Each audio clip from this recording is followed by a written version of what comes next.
Exulte o coração dos que buscam a Deus. Sim, buscai o Senhor e sua força, procurai sem cessar a sua face. Irmãos e irmãs, somos chamados a exultar em Deus, a dar-lhe graças pelas maravilhas realizadas por Ele na pessoa de Jesus, que nos livra da ignorância, do erro e cura nossas cegueiras. Neste Dia das Missões, o Papa Francisco nos alerta sobre a necessidade de missionários da esperança, capazes de lembrar profeticamente que ninguém se salva sozinho. A liturgia do 30º domingo do tempo comum nos fala da preocupação de Deus em que o homem alcance a vida verdadeira e aponta o caminho que é preciso seguir para atingir essa meta. Conforme a palavra de Deus que nos é colocada, o homem chega à vida plena aderindo a Jesus e acolhendo essa proposta de salvação que ele nos veio apresentar.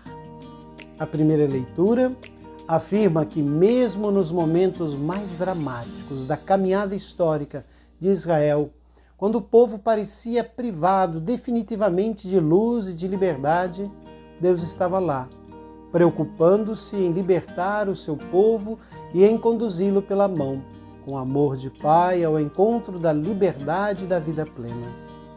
Na perspectiva do profeta, a ação salvadora e libertadora de Deus irá estender-se a todos, inclusive aos cegos, aos coxos.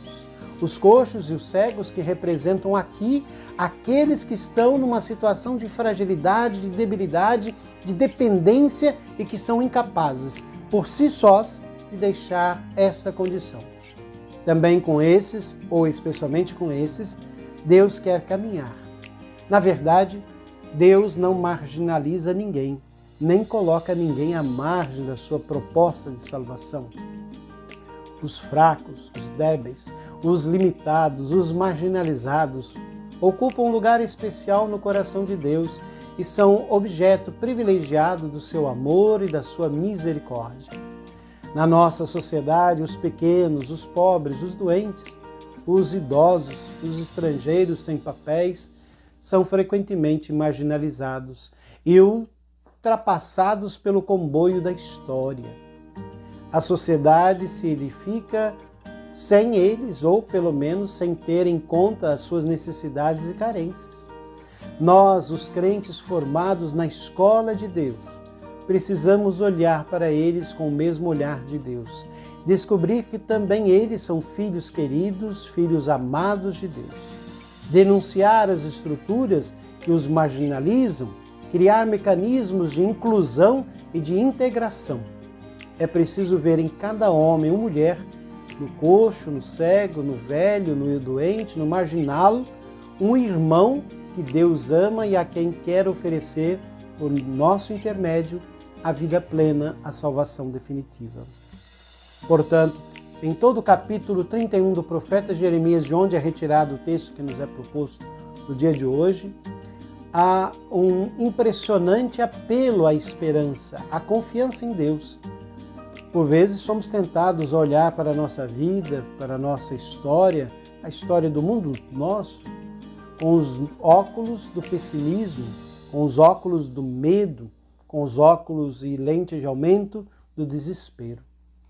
O terrorismo, os crimes ambientais, as dificuldades econômicas, as doenças incuráveis, a fome, a miséria, os valores efêmeros parecem pintar de negro o nosso futuro e o futuro do nosso planeta.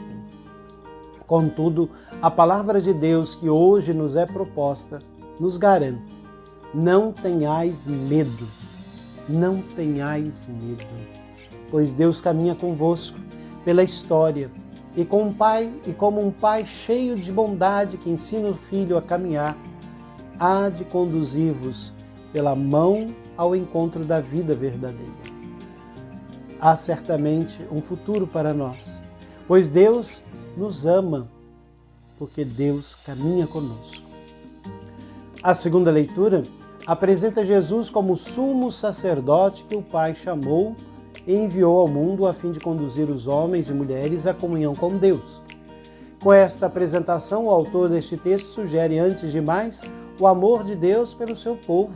E, em segundo lugar, pede aos fiéis, aos crentes, que acreditem em Jesus. Isto é, que escutem atentamente as propostas que ele veio fazer, que as acolha no coração e que as transforme em gestos concretos de vida, de esperança.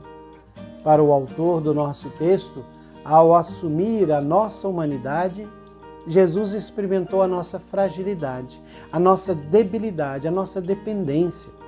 Tornou-se, portanto, capaz de compreender os nossos erros, nossas falhas e de olhar para nossas insuficiências com bondade e misericórdia. Para a nossa vida concreta, existem duas consequências que resultam daqui. A primeira nos leva à confiança e à esperança. Junto de Deus, nosso Pai, temos um intercessor que entende as nossas dificuldades e que, apesar das nossas falhas, continua apostado em integrar-nos à família de Deus. A segunda nos leva ao compromisso com os irmãos e irmãs.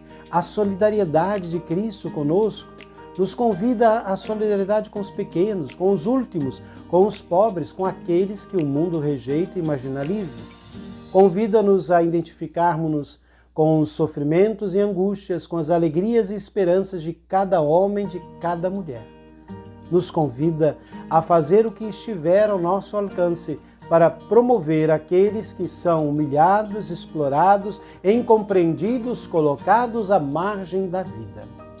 Os planos de Deus para salvar e libertar os homens e mulheres concretizaram-se porque Cristo, o Filho, assumiu os projetos do Pai e viveu sempre na obediência incondicional às propostas de Deus. Hoje, os projetos de salvação e de libertação que Deus tem para com os homens continuam a concretizar-se através daqueles que aderiram a Jesus e querem, como Ele, viver na estrita obediência aos planos de Deus. Sinto-me como Jesus, testemunha da salvação de Deus diante de meus irmãos e irmãs? O meu egoísmo, a minha acomodação, alguma vez me desviaram do cumprimento dos projetos de Deus?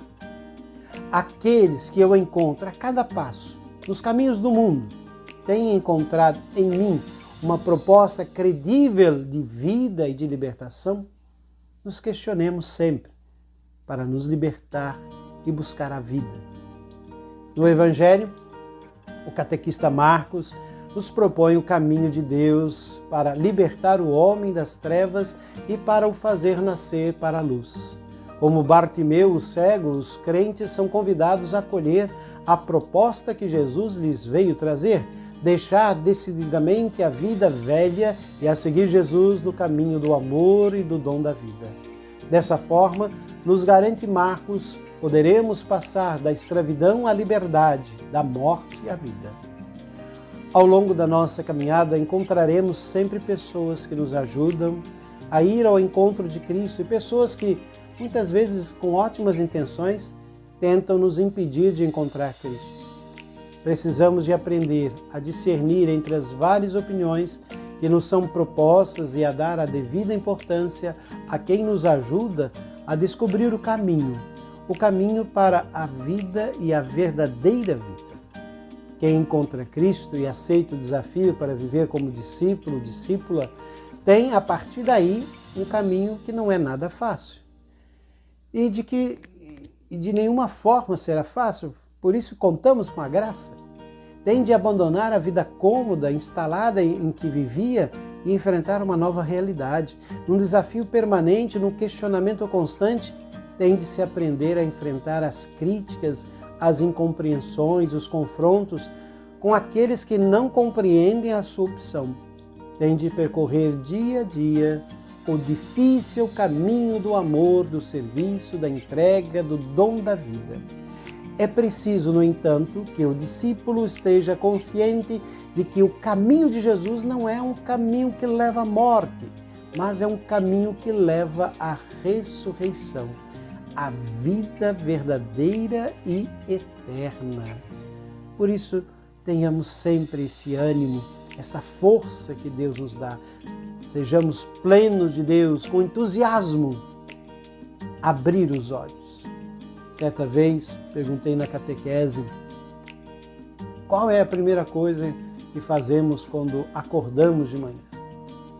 Eu queria motivar as crianças para a oração da manhã, para iniciarem um novo dia na companhia de Jesus, mas as respostas foram diversas. Coloco música, tomo café da manhã, vou para uma ducha, enfim, várias respostas. E uma criança, a laia de brincadeira, sempre diz, né? A primeira coisa que eu faço é abrir os olhos. Quem reza, de fato, abre os olhos. Encara a realidade na perspectiva de Deus. E no episódio da cura do cego de Jericó, não sei o que foi mais importante. Se a oração que começou por fazer ou a vista que a seguir recuperou. Jesus, filho de Davi, tem compaixão de mim. Antes de abrir os olhos, abriu os olhos da fé. Todos nós somos, em certa medida, cegos. Só pela fé podemos descobrir o sinal da presença de Deus. E o texto evangélico conclui que logo que recuperou a vista, Bartimeu começou a seguir Jesus pelo caminho e não mais pediu esmola. Quem acorda, reza, e quem reza, acorda. Só assim não irá sozinho pelos caminhos da vida. A vista é a vida. A vista não tem preço. É o caminho do cego à procura de Jesus, da vista, da luz, da vida. Filho de Davi, chama ele Jesus. Que queres que eu te faça? Diz Jesus. Não tenhamos medo. Nós também não tenhamos medo de dizer a Jesus que eu veja, que você, que cada um de nós possamos ver a alegria de Cristo que nos ama, é esta fé, é esta confiança nele. Não tenhamos medo de lhe dizer a nossa fé e confiança muitas vezes. Eu quero ver Jesus. Eu quero enxergar a alegria do Evangelho.